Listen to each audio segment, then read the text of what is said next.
Bismillahirrahmanirrahim. Assalamualaikum warahmatullahi wabarakatuh. Teman-teman, silakan kalau yang sudah mendengar saya, silakan ketik di chat. Oke. Bagi yang belum mendengar, mudah-mudahan tidak ada halangan. Guys, kalau di sini sih udah ya. Kalau di saya sudah ada. Mudah-mudahan di teman-teman sudah ada. Oke, kita lanjutkan. Hari ini kita akan membahas sedikit-sedikit karena materi yang banyak banget. Nanti dari sini pun nanti saya akan memberikan materi. Sebenarnya sudah diberikan, tetapi mungkin akan saya pertegas kembali sebagai pengalaman saya mengadakan bimbel dari mulai tahun 2016. Nah, saya berikan adalah anatomi soal itu yang pertama. Sebenarnya nanti ada materi khusus atau materi PDF-nya dari anatomi soal, tapi saya akan menjelaskan satu persatu supaya saya tahu sampai di mana hari ini, besok sampai di mana, dan lain sebagainya. Dan saya pun mengucapkan selamat berpuasa bagi teman-teman yang sudah melaksanakan saum hari ini. Kebetulan saya juga sama. Dan mudah-mudahan amal yang akan kita terima adalah amal soleh. Dan mudah-mudahan kita digolongkan pada orang-orang yang bertakwa. Oke, mulai untuk anatomi soal. Ini adalah bagaimana saya atau karena pengalaman saya sebagai penulis soal dan reviewer soal nasional, jadi saya sedikit ingin menjelaskan kepada teman-teman bahwa walaupun saya pernah menjadi reviewer dan pembuat soal, tapi saya mengingatkan kepada teman-teman bahwa yang membuat soal itu adalah orang Kemenkes. Silakan diingatkan kembali bahwa yang membuat soal adalah orang Kemenkes. Sehingga kita akan melihat, kita pun akan menggunakan materi-materi Kemenkes. Dan berbeda dengan materi sebelumnya, bahwa di P3K itu sangat berbeda soalnya dari tahun ke tahun. Tapi saya ingatkan bahwa soal-soal itu dibuat oleh Kemenkes. Sehingga nanti ada soal-soal yang akan saya berikan, terutama untuk kompetensi teknis, di mana kompetensi teknis itu ada 95 soal. Sementara yang lainnya hanya 25, dan tambah 10 untuk wawancara. Nanti untuk wawancara pun saya akan mencoba memberikan materi-materinya.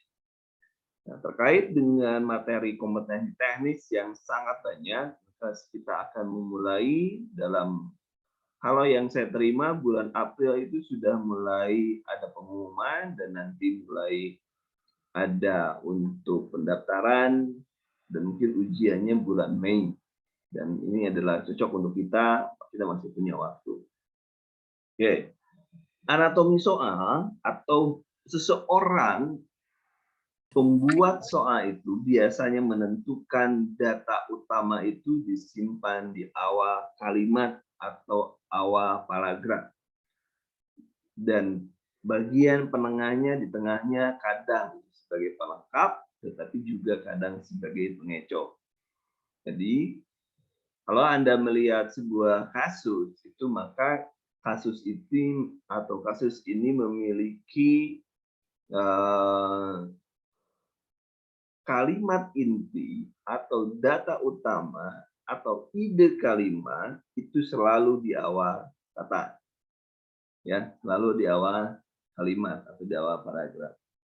Kemudian untuk pertanyaan-pertanyaan, untuk pertanyaan yang menanyakan tentang langkah selanjutnya, misalnya setelah pasien diberikan NGT, dimasukkan apa langkah tindakan selanjutnya, kita tinggal menggunakan logika. Ya. Bagaimana kalau tidak bisa menggunakan logika, tidak ngerti, tidak ingat, kita tinggal menggunakan insting. Ya. Karena dalam ujian P3K tidak ada istilah pengurangan nilai, sehingga Anda bisa saja menembak soal itu, menembak jawaban itu, Sehingga Anda mendapatkan kemungkinan untuk mendapatkan nilai itu lebih banyak daripada Anda tidak mendapatkan atau tidak melakukan pengisian soal. Nah, karena ini saya menganjurkan Anda menggunakan insting, maka Anda jangan sekali-kali merubah jawaban yang pilihan pertama tersebut, dirubah dengan jawaban selanjutnya. Misalkan jawaban pertama adalah A. Anda akan merubah ke B apabila B 100% itu benar. Ya, B 100% itu benar.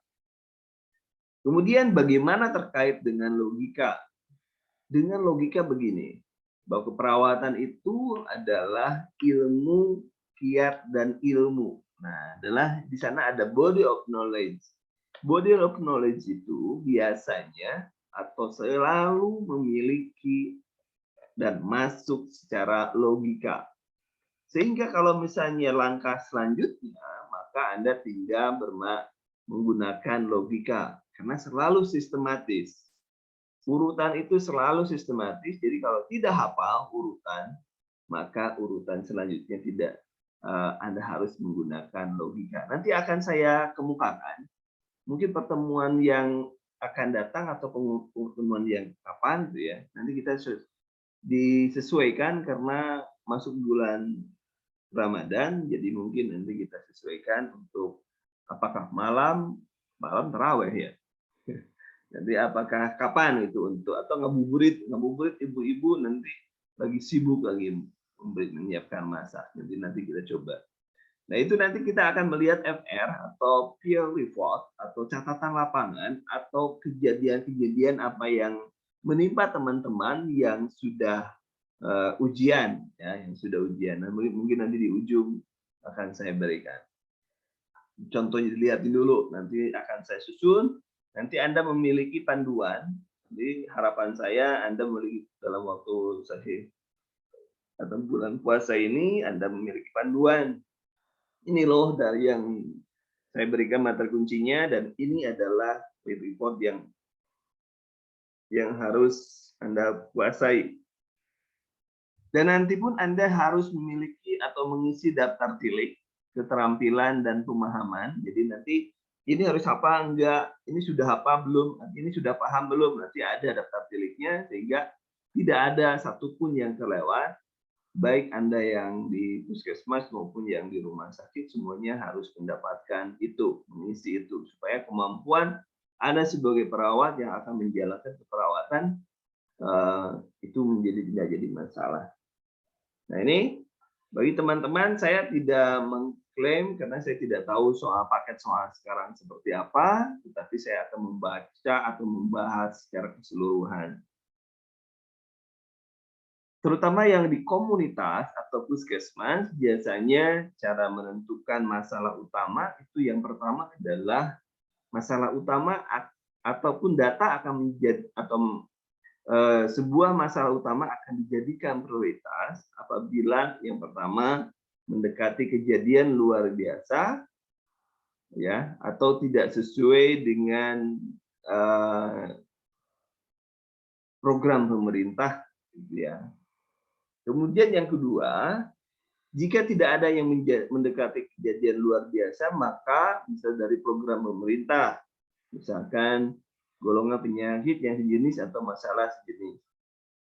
Kemudian yang ketiga, golongan hitung jumlah data dari masing-masing pilihan. Maksudnya begini, sebuah masalah akan dipilih menjadi prioritas apabila dia itu KLB atau epidemi, bahkan mungkin pandemi. Contoh begini, ada kasus hipertensi 10% dari populasi, misalnya populasinya 1000, tetapi ada kasus 2 orang menderita COVID-19, maka yang diutamakan adalah yang terkena COVID-19, bukan karena yang 10% kasus hipertensi, tapi yang COVID-19. Itu maksudnya mendekati kasus. Kalau program, misalnya program, ada saat ini kan kita sedang memerangi stunting.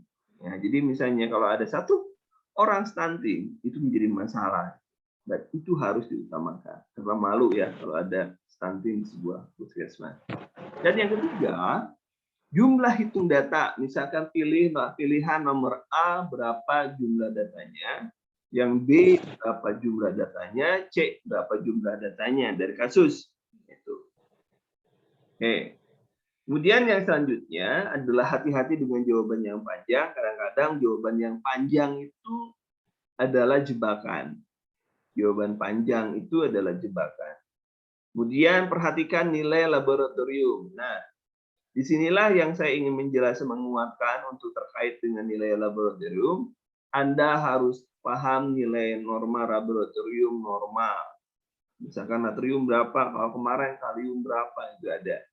Ya, tahun kemarin. Saya tidak tahu tahun sekarang seperti apa. Nah, kemudian tadi di kasus kemarin ada NGT. NGT itu ada 4 soal keluar NGT terkait dengan NGT. Kemudian kalau soal tidak menanyakan masalah, kalau soal tidak menanyakan apa masalah keperawatannya, maka Anda harus mencari masalahnya dulu. Maksudnya seperti apa? Karena biasanya soal itu, contoh soal misalkan kasus, misalkan seorang laki-laki datang ke rumah sakit dengan gangguan atau dengan keluhan utama nyeri dada. Misalnya nyeri dada. Nyeri dirasakan meningkat dan lain sebagainya. Pertanyaannya apakah tindakan? Artinya kan itu tidak bertanya tentang nyeri, tetapi bertanya tentang tindakan. Tindakan tersebut itu selalu mengacu kepada masalah utama. Oke, itu ya. Kemudian selanjutnya masalah yang sering keluar yaitu nyeri, ya, nyeri, kemudian bersihan jalan napas, harga diri rendah, gangguan persepsi sensori, gangguan integritas jaringan, gangguan perfusi cerebral, kemudian pola napas tidak efektif, nutrisi kurang dari kebutuhan, kurang pengetahuan, intoleransi aktivitas, dan penurunan curah jantung. Jadi minimal Anda menguasai 11 masalah yang sering keluar. Yang lain-lainnya nanti menjadi tambahan bagi Anda. Kemudian yang selanjutnya cara menentukan masalah di KMB, terutama KMB atau yang di rumah sakit. Yang pertama adalah gunakan prinsip gawat darurat dan utamakan dulu ABC. Ini Anda tinggal menilai dalam sebuah kasus apakah ada masalah darurat. Kalau memang tidak ada, lewat masuk ke nomor B. Tapi kalau ada, maka Anda menggunakan prinsip ABC, airway, breathing, circulation. Itu yang harus diutamakan. Kemudian yang kedua, gunakan prinsip kebutuhan dasar manusia, kebutuhan akan oksigen mengalahkan kebutuhan lain. Ingat bahwa orang akan meninggal apabila atau orang akan mengalami gangguan di otak permanen apabila kurang oksigen selama 6 menit. Nah, atau 4 sampai 6 menit gitu ya. Tetapi kalau cairan orang masih bisa. Jadi walaupun cairan berbahaya, tetapi kalau orang kurang cairan itu lebih ringan dibanding orang kekurangan oksigen. Anda pun harus paham arti-arti dari kekurangan oksigen. Misalnya happy hypoxia itu Anda paham ya, kemarin di COVID-19 happy hypoxia apa itu. Kemudian yang ketiga, data terbanyak digunakan apabila dalam menjawab tidak menemukan masalah. Dan kedua prinsip sebelumnya tidak dapat memecahkan masalah. Salah tulis. Hitung setiap data yang menunjang ke setiap option dan yang paling memiliki data paling banyak itulah yang menjadi masalah utama. Ya. Itu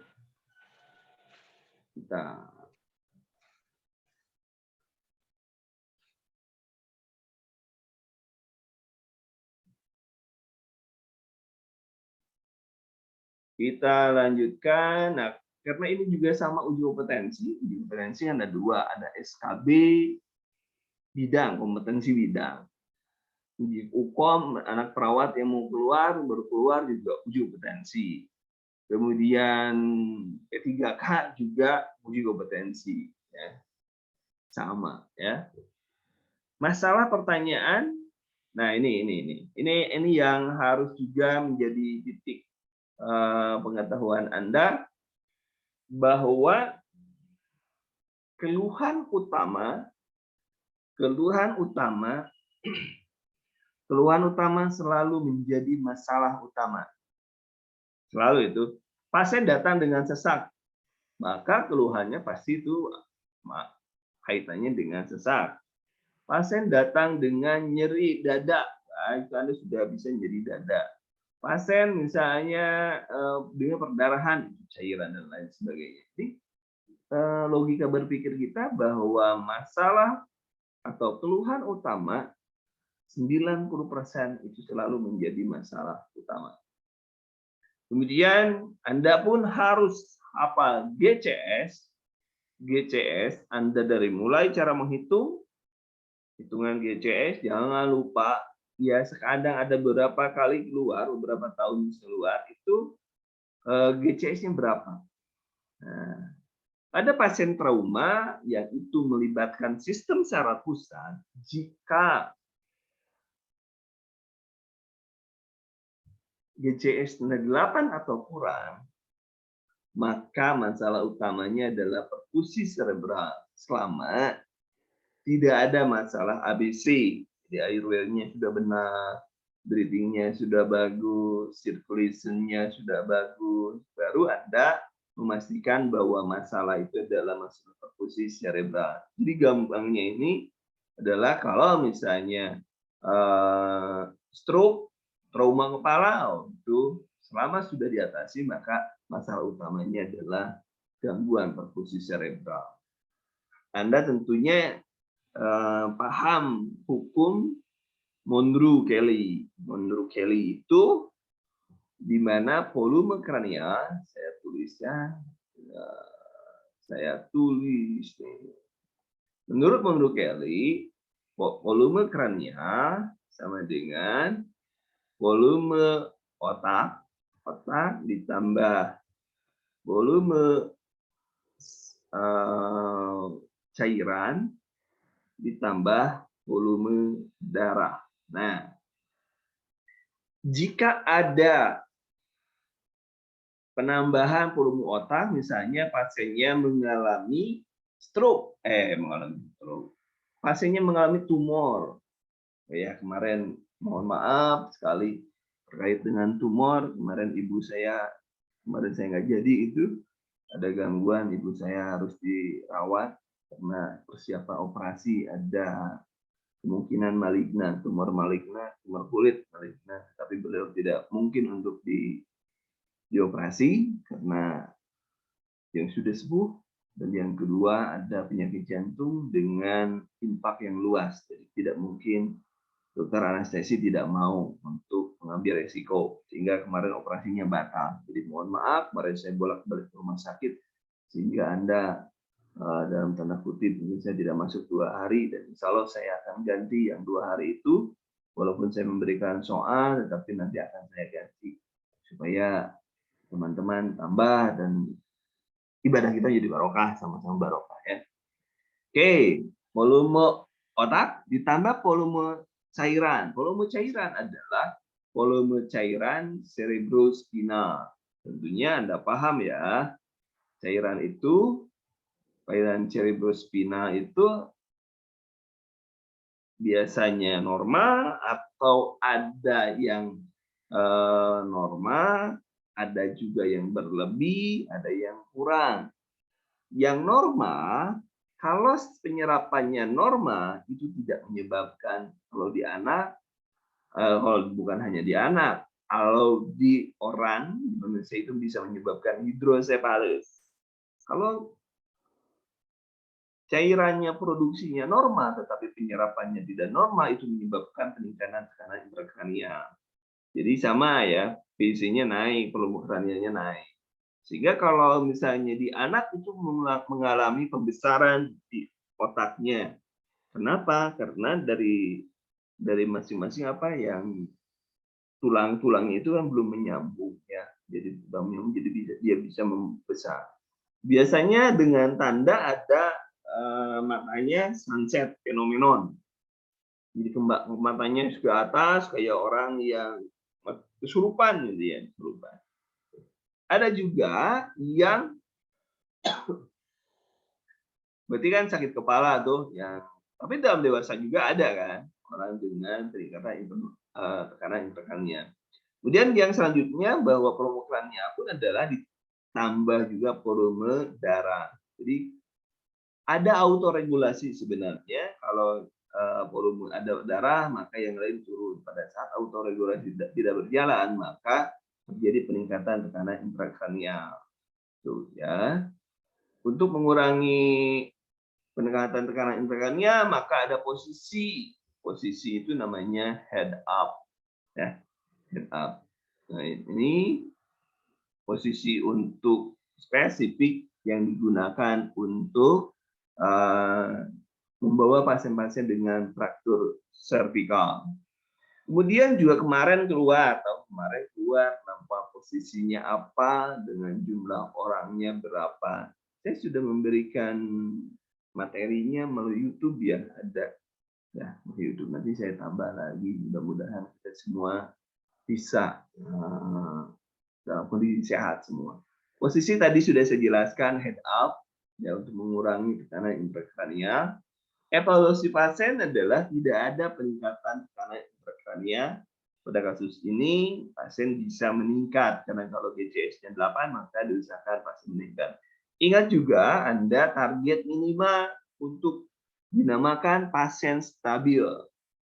Pasien stabil minimal misalnya saturasinya di atas 94, saturasi di atas 94%, di atas ya, dan 94%. Kemudian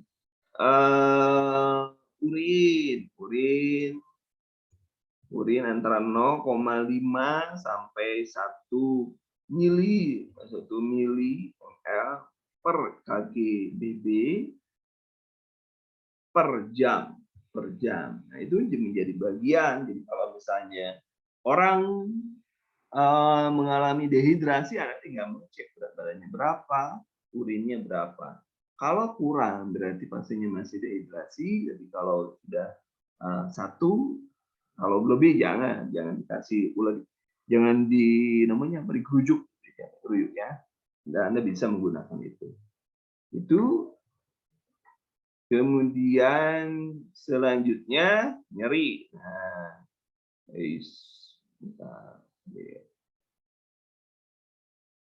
sekarang nyeri. Kapan kita menggunakan nyeri? Nyeri itu kalau di ujian ya, di soal uji kom ya, nyeri itu adalah 6. Jadi kalau sudah 6 maka masalahnya nyeri. Nyeri kadang-kadang ada beberapa dari penjelasan dari kalau yang digunakan di Australia katanya bahwa nyeri itu masuk pada tanda kardinal. Tanda kardinal itu tanda vital plus nyeri ya. Termasuk di dalamnya adalah tanda vital. Ya. Kemudian nyeri juga kita gunakan pengkajian PQRST. PQRST paliatif, provokatif. Paliatif itu apa yang mengurangi nyeri, kemudian provokasi atau provokatif itu apa yang menyebabkan nyeri itu muncul. Kualitasnya, bagaimana kualitas nyeri dirasakan, dan kuantitasnya seperti apa. Kemudian R-nya radiasi itu penyebarannya, kemudian region atau daerahnya di mana.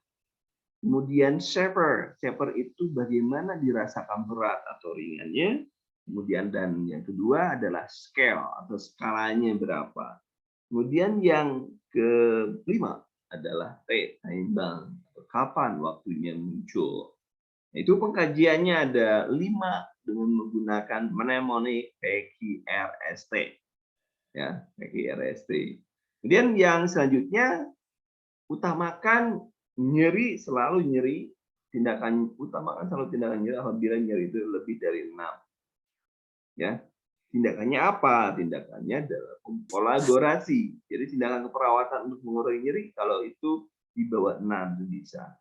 Tindakan keperawatan kolaborasi, tetapi kadang di soal itu kadang-kadang tidak cukup pada nyeri. Kalau misalkan tidak ada masalah lain, walau yang lebih urgen, nyerinya kurang dari 6, ya udah skalanya pakai nyeri aja, misalnya hanya kurang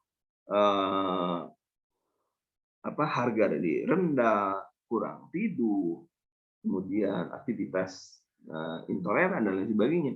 Ya udah, Anda utamakan nyeri walaupun skalanya misalnya 4 atau 5. Ini dengan menggunakan skala 0 sampai 10 ya, karena ada beberapa yang skalanya 0 sampai 4 ya. Kemudian evaluasi nyeri, pasti nyeri itu sifatnya subjektif, maka Anda bisa mengatakan nyeri itu hilang. Ya, atau pasien secara verbal mengatakan nyeri itu berkurang. Nah, itu evaluasi terkait dengan nyeri.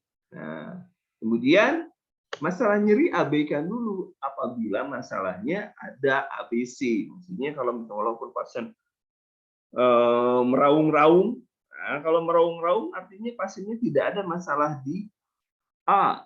Karena kalau pasien, gimana pasien bisa ngobrol, bisa bisa ngomongin kita, bisa maki-maki kita kalau jalan napasnya bagus. Itu kan juga logika saja kita bermain. Jadi kalau pasien bisa maki-maki berarti jalan napasnya bagus itu. Tapi janganlah, kita jangan mau dimaki-maki pasien. Siapapun nggak boleh maki-maki kita. Kemudian breathing dan circulation silakan dicek ya. Kemudian kurang pengetahuan, kadang-kadang ada clue-nya. Nah ini, kalau pasien jika ada kalimat pasien selalu bertanya tentang penyakitnya, ini salah. Ini saya tulisan ini adalah salah. Di sini adalah saya ganti ya, kurang pengetahuan di sini. Kurang pengetahuan, kurang pengetahuan. Nah, jika pasien ada kalimat pasien selalu bertanya tentang penyakitnya, bahwa itu adalah pasien mengalami kurang pengetahuan. Nah, kemudian apabila pasien menunjukkan adanya perubahan mimik, gelisah, tidak bisa tidur, nadi naik, napas naik, maka pasien mengalami kecemasan biasanya. Walaupun sama-sama di sini, ini kadang untuk membedakan saja di ujian ya. Bukan saya secara tidak ngomong secara teori, tapi membedakan pada saat Anda ujian. Ya, membedakan pada saat ujian.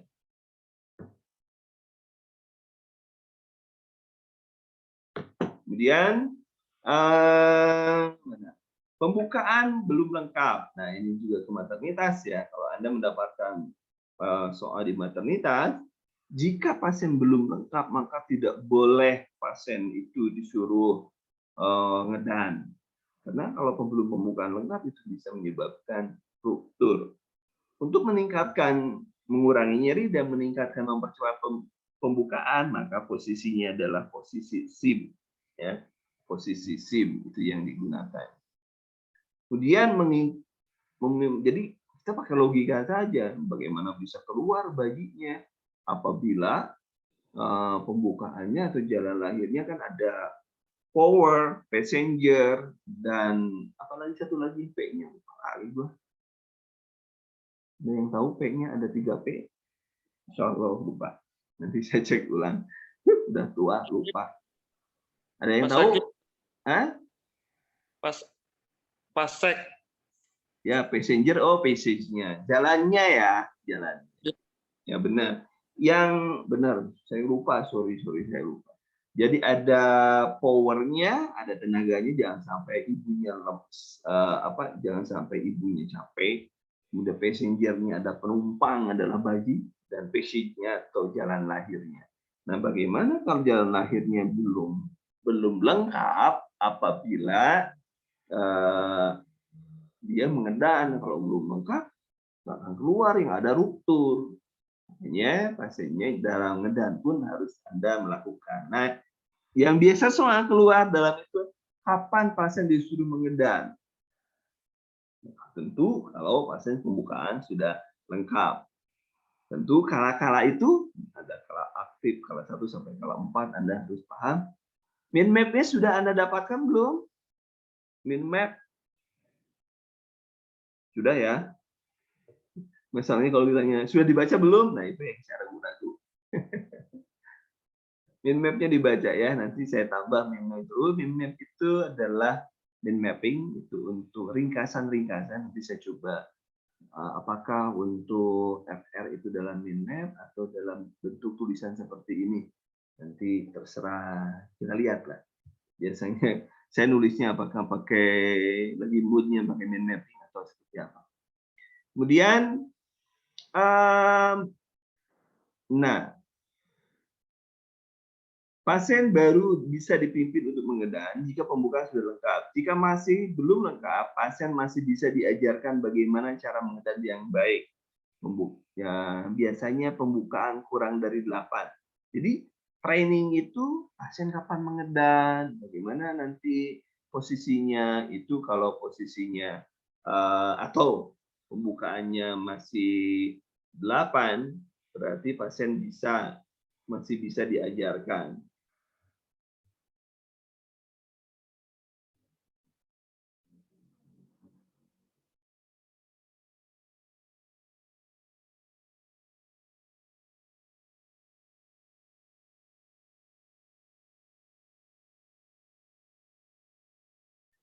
Kemudian tadi ya.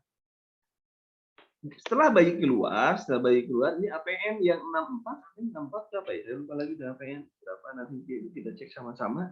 Pada saat bayi keluar, maka tindakan selanjutnya adalah memeriksa kemungkinan adanya bayi kedua, kemudian menyuntikkan oksitosin. Di mana menyuntikkan oksitosin? Ada yang tahu? Itu biasa keluar, dan jika sudah keluar, periksa jumlah kotiledon. Ada berapa tuh kotiledon? Anda masih ingat kotiledon? Kemudian inisiasi menyusui dini, jangan lupa juga dihangatkan. Kemudian yang selanjutnya, nanti kita cek satu persatu. Ini saya hanya menjelaskan materi kunci yang harus Anda kuasai. Jadi yang selanjutnya nomor 9. Nomor 9 adalah perdarahan atau kekurangan cairan. Tadi sudah saya jelaskan bahwa saturasi normal lebih dari 94. Jadi kalau dianggap sudah 94, orang-orang shock itu sudah stabil. Ingat, di IGD itu boleh membawa pasien itu keluar IGD, yang pertama kalau meninggal, yang kedua kalau sudah stabil. Jadi orang-orang yang belum stabil tinggal di IGD saja dulu. Nah, kemudian keluar urinnya adalah minimal 0,5 sampai 1 cc atau 1 ml per kilogram berat badan per per jam. Dalam pemberian cairan pada tahap gawat darurat, cairan dibagi menjadi 2, 8 jam dan 16 jam, masing-masing setengahnya dari total kebutuhan. Jadi 8 jam pertama adalah setengahnya, setelah itu 16 jam berikutnya setengahnya juga. Tanda kebutuhan cairan terpenuhi dapat terlihat dari tanda pita sudah dalam rentang normal, urin output sudah sesuai dengan berat badan dan waktu. Ini saya berikan soal. Ini soalnya kebutuhannya adalah 4.000. Harus habis, misalnya ini dewasa ya, harus habis misalnya 24 jam. Silakan Anda berapa tetes per menit? Normal ini. Silakan 4.000 cc mili habis dalam 24 jam berapa tetes per menit? Tetes per menit untuk normal adalah 20 kali 20 tetes per mili. Silakan. Soal kayak gini 20 detik harus sudah selesai. Ngitung. Padahal jadi perawat itu karena tidak mau takut sama matematika ya, tiba-tiba harus ngitung. Jadi 56, Pak, jawabannya. Oke, kira caranya gini. Caranya 4.8, 8, nah ini tinggal dibagi 4.000 dibagi 500, 40 bagi 5 ada 8. 8 kali 7 ya, 56. Ada yang belum paham rumusnya? Sudah memberikan saya ya? Belum? Ini rumusnya, ini aja rumus yang cepatnya. Jumlah cairan, jumlah cairan dibagi 500 dikali 7 dikali 24 dibagi lama pemberian. Pemberiannya kan tadi 24 ya. Jadi ini 8 di sini masukkan saja di sini. 4.000 dibagi 500 kan 8 ya. Kali 7, 8 kali 7 adalah 56. Kenapa nggak 24-nya? 24 kan dalam waktu 24 jam kan 24 juga jadi 1. Itu hanya mempercepat. Tetapi ingat, rumus ini hanya digunakan sebagai alat cepat saja. Kenapa? Karena seharusnya yang 7 ini, koefisien 7 ini adalah 6,94. Ya, jadi pasti menggunakan rumus ini KTC-nya lebih besar. Sedikit lah, lebih besar sedikit. Oke. Selanjutnya lumayan kita sudah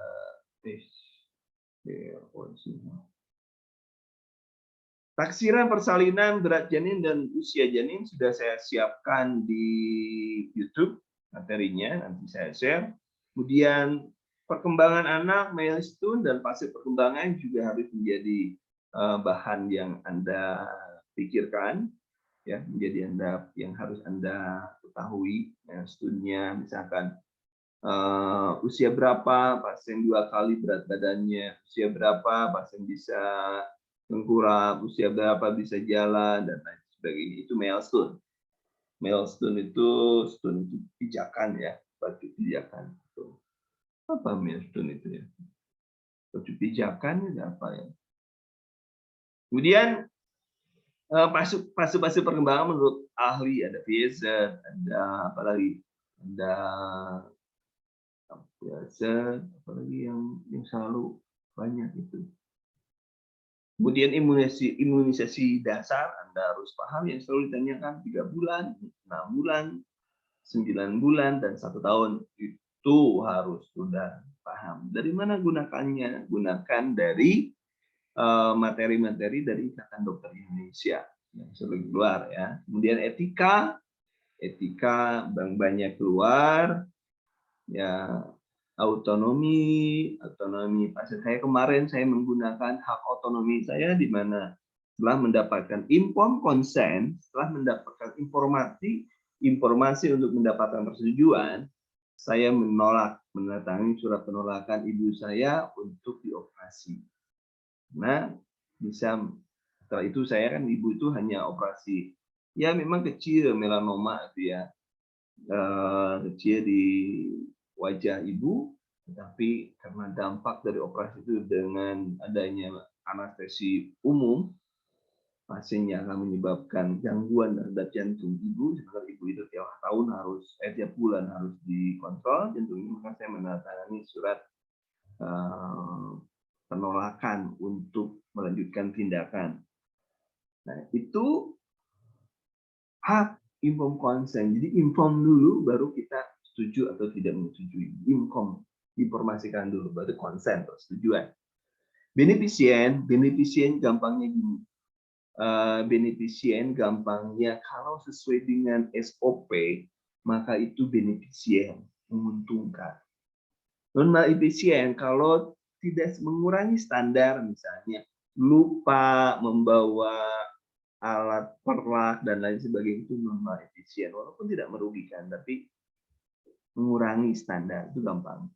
Fidelity memegang janji, misalnya pertemuan minggu depan adalah ini, maka dibahas sesuai dengan janji kita kemarin, maka hari ini kita akan melakukan tindakan terapi kelompok. Itu fidelity. Veracity, jujur pada pasien, tidak menyembunyikan hasil informasi dan lain sebagainya.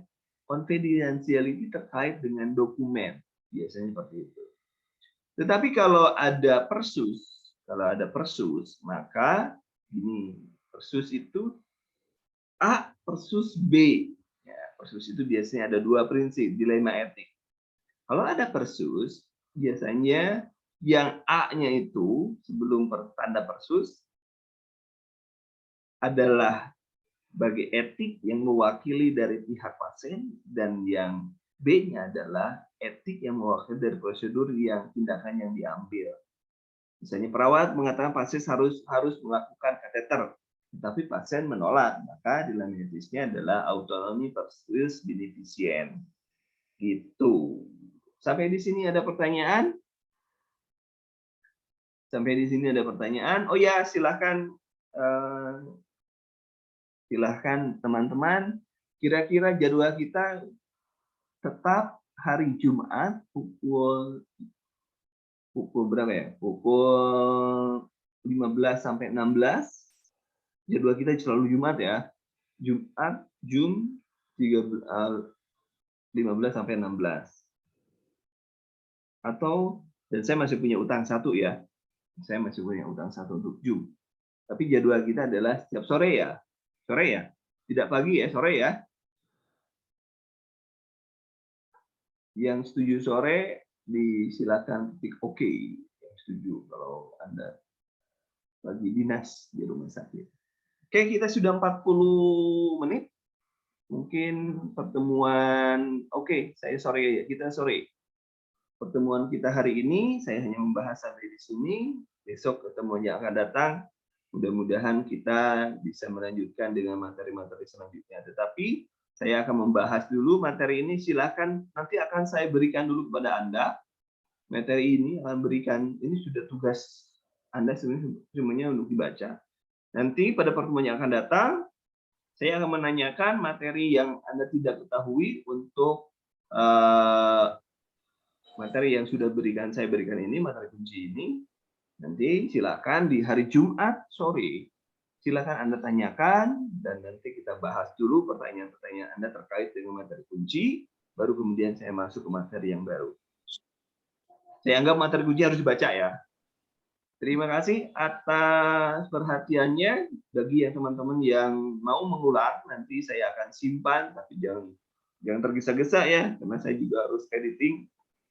Terus editing dulu supaya jangan tergesa-gesa nih lagi saum ya. Alasan gitu ya.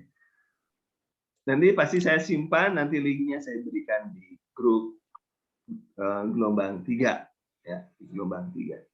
Terima kasih atas perhatiannya. Assalamualaikum warahmatullahi wabarakatuh. Waalaikumsalam.